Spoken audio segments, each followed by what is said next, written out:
Yan ng mga mahilig saan. MILF, my intimate love and fantasies.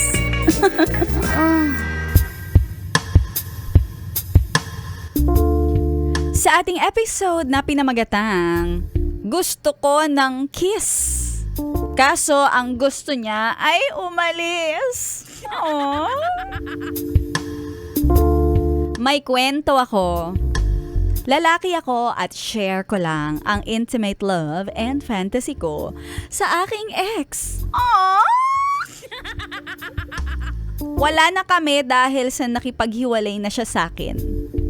Pinigilan ko pa siya at may ginawa ako na hindi ko akalain na magagawa ko nang dahil sa kabaliwan sa pag-ibig ko sa kanya. Uy, grabe naman yun. At ang sinabi ko sa kanya, sige, kapag nakipaghiwalay ka sa akin, ipapakalat ko ang video natin. Uy, anong video yan? Nagulat ang aking ex sa sinabi ko nun. Hindi niya alam na palihim na nagve-video ako kapag kami ay nagchuchurut-churut.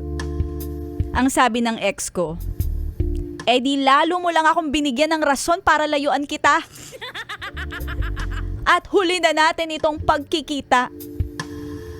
Yan, kuya. Yan, nakarama ka tuloy. Isa sa pinakamalaking rason ko kung bakit hindi ako makamove on sa aking ex-girlfriend ay dahil sa namimiss ko ang aming mga adventures. Mahilig akong mag-record ng mga videos namin.